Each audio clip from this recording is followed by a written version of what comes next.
Hey guys, this is Hemant Jain and welcome to today's video.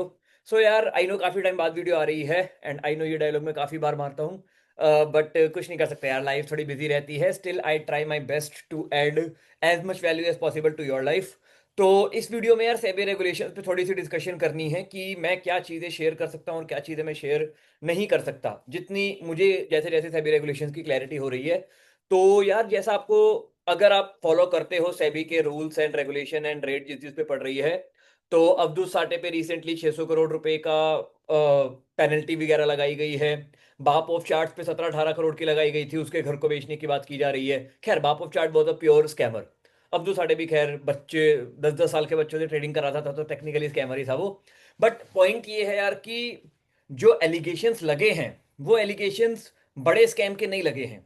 उन लोगों को धरा गया है या उन लोगों को पकड़ा गया है छोटे छोटी चीजों पे, कि आपने वीडियो में ऐसा कैसे बोल दिया मैं खरीद रहा हूं, आपने वीडियो में ये क्यों बोल दिया कि ये शेयर आप खरीद सकते हो, ये स्टॉप लॉस है, ये टारगेट है, आपने रीसेंट चार्ट क्यों दिखाया.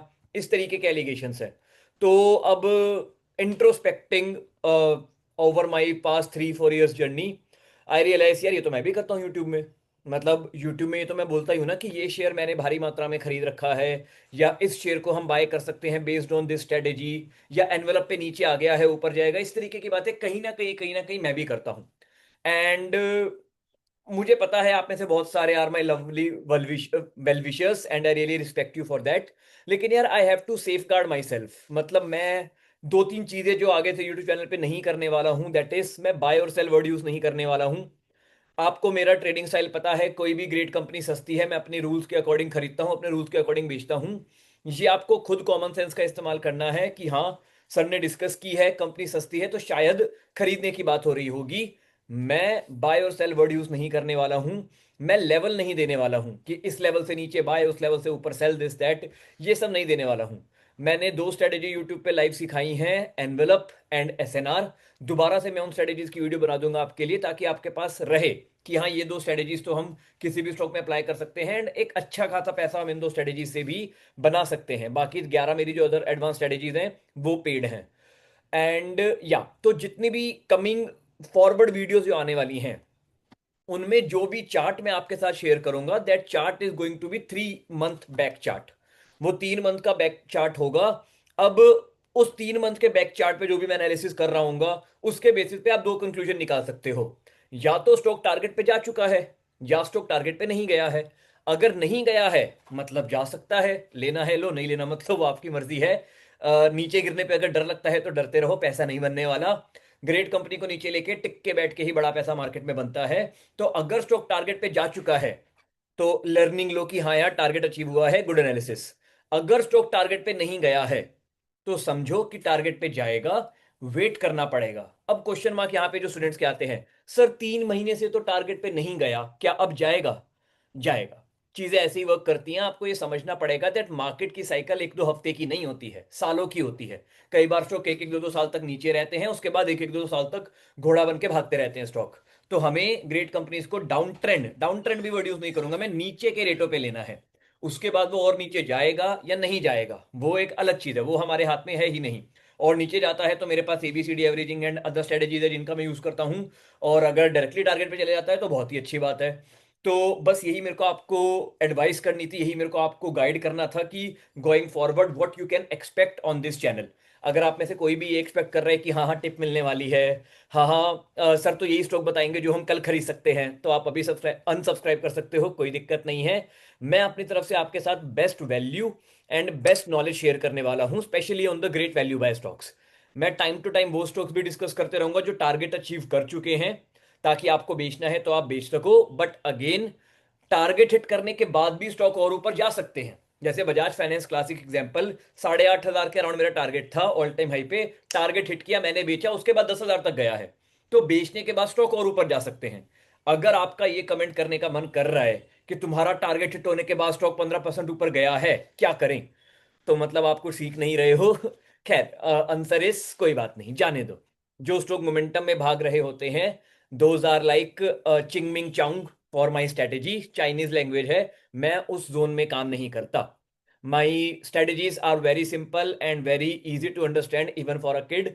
कि ग्रेट कंपनी ऊपर नीचे होती है, सभी कंपनीज का काम है। लार्ज कैप कंपनीज आराम से 20-25% कभी भी गिर जाती हैं, मिड कैप कंपनी 30-40% भी गिर जाती हैं, स्मॉल कैप तो 50% भी गिर जाती है। तो मैं इसी तरीके की स्ट्रेटेजीज को मैंने डिवाइस किया है कि नीचे के रेटों पे मैं उन्हें खरीदूं, मुंह पे उंगली रख के बैठूं, एंड लॉन्ग रन में 25-30% की सीएजीआर को एंजॉय करूं। मेरी आ रही है, मेरे स्टूडेंट्स की आ रही है, आपकी भी आएगी अगर आप रूल्स को सही से फॉलो करोगे तो। ऑल्सो सीएजीआर से याद आया, मैं अपना पीएनएल नहीं दिखा सकता। मेरे को अभी याद आया, रेगुलेशंस में ये भी मेंशन था कि अगर आप अपना वेरीफाइड पीएनएल दिखाते हो तो it will be counted as inducement, कि आप ललचा रहे हो लोगों को कि आओ मेरा कोर्स लो या आओ मेरे चैनल को सब्सक्राइब करो। तो मैं अपना पीएनएल नहीं दिखाऊंगा। यूज योर कॉमन सेंस कि हाँ भाई, नीचे लेके वेट करके पैसा बनता है या नहीं। जिस लॉजिक पे मैं स्टॉक को खरीद रहा हूं उसी स्टॉक में आप 20 साल की बैक टेस्टिंग करो कि जब जब स्टॉक ऊपर से 30-40% नीचे गिरा था, अगर मैंने स्ट्रेटेजी के अकॉर्डिंग लिया होता तो पैसा बनता या नहीं बनता। Sir show your recent PNL and all, मैं दिखाना चाहता हूं, believe me I am profitable trader. भगवान की दया से लास्ट 1 ईयर में मैंने सबसे बड़ा पैसा स्टॉक मार्केट से कमाया है। मेरी जो जॉब की इनकम है और जो टीचिंग की इनकम है उसको फार एक्सीड करती है स्टॉक मार्केट। तो मैंने स्टॉक मार्केट से बड़ा पैसा कमाया है। मैं तो दिखाना चाहता हूं वेरीफाइड पीएनएल, नहीं दिखा सकता, because that will be counted as inducement, कि मैं लालच दे रहा हूं आपको, आओ मेरा कोर्स लो, आओ मेरे से सीखो। तो मैं अनफॉर्चुनेटली वेरीफाइड पीएनएल नहीं दिखा पाऊंगा, रीसेंट चार्ट शेयर नहीं कर पाऊंगा, स्टॉक की fundamental analysis and technical analysis मैं आपके लिए लाते रहूंगा, लेकिन 3 मंथ पास्ट डेटेड डेटा पे उस एनालिसिस को समझो। अभी भी स्टॉक डाउन है तो अपने अकॉर्डिंग डिसीजन लो कि लेना चाहिए या नहीं। टारगेट हिट हो चुका है, अगर ऊपर जा चुका है तो भी अपने अकॉर्डिंग डिसीजन लो कि बेचना चाहिए या नहीं। मैं कोई भी टिप नहीं दे रहा हूं, मेरा बस एक ही एम है, इंडिया में वैल्यू ट्रेडर्स की एक फौज, फौज is not the correct word, basically ज्यादा से ज्यादा वैल्यू ट्रेडर्स क्रिएट करना। अभी इंडिया में इंट्राडे वाले बहुत हैं, 99% लोग वही हैं, and they are all loss making. अभी इंडिया में मोमेंटम ट्रेडर्स तो सारे ही हैं, मोमेंटम मोमेंटम मोमेंटम करते रहते हैं। 2-3 साल में वो मार्केट से बाहर निकल जाते हैं, जब मोमेंटम खत्म होता है वो भी खत्म हो जाते हैं। In case of us value trader, जब वैल्यू खत्म होती है हम प्रॉफिट में होते हैं, तो हमें उसी अप्रोच को फॉलो करना चाहिए।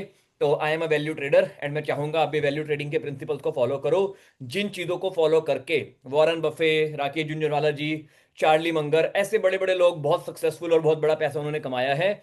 उन्हीं के नक्शे कदम पे चल चल के, उन्हीं लॉजिक को फॉलो करके हम भी बड़ा पैसा कमा सकते हैं। जितना मेरे को पता है वॉरेन बफे ने या चार्ली मंगर ने कभी मोमेंटम मोमेंटम की बातें नहीं की हैं। अगर आप उनके कभी न्यूज़ आर्टिकल पढ़ो या कभी उनके इंटरव्यूज वगैरह सुनो तो they always talk about valuation, कि ग्रेट कंपनी सस्ती मिल रही थी, ग्रोथ का पोटेंशियल था, खरीद ली, बड़ा पैसा बन गया। दे डोंट टॉक कि हाँ मोमेंटम में थी, अप ट्रेंड में थी तो मैंने बाय कर लिया। तो मैं भी उन्हीं चीज़ों को फॉलो करता हूँ। No momentum, no up trend, blah blah blah, कुछ नहीं। Simple rules, simple strategies, follow them consistently for the next 20 years, and आपको करोड़पति, तो मैं बहुत ही छोटा वर्ड यूज करूंगा अभी, करोड़पति तो बहुत ही छोटा वर्ड है, आपको मल्टाई करोड़पति बनने से कोई नहीं रोक सकता। इन इंडियन टर्म्स $1 मिलियन भी बहुत बड़ी रकम नहीं है अगर आप इन सिस्टम्स को सही से फॉलो करो तो। मिलता हूं मैं आपसे नेक्स्ट वीडियो में या नेक्स्ट क्लास में। कोशिश करूंगा मैं हर दिन 5-10 मिनट की या मिनिमम, मतलब एक तो वीडियो हर दिन आते रहे। I will try my best. आप भी कमेंट करके अपने व्यूज बताना whether you are liking the videos और नॉट। आप अगर लाइक कर रहे होगे वीडियोस को, कमेंट में thank you for this video and all अगर आता रहेगा तो मेरे अंदर से भी मोटिवेशन आएगी एंड मैं वीडियो को बनाते रहूंगा। अगर वो कमेंट नहीं आएंगे तो मेरी मोटिवेशन भी चली जाएगी। Because please try to understand, YouTube is not my only source of income. I am not a content creator. I am simply a value giver. मैं अपनी तरफ से आपको वैल्यू देना चाहता हूँ। वो वैल्यू अगर अप्रिशिएट होगी तो मैं और दूंगा, नहीं होगी I'll become a ghost for the next 1 month. मिलता हूँ मैं आपसे नेक्स्ट क्लास में। Bye bye, take care and happy investing. Bye bye.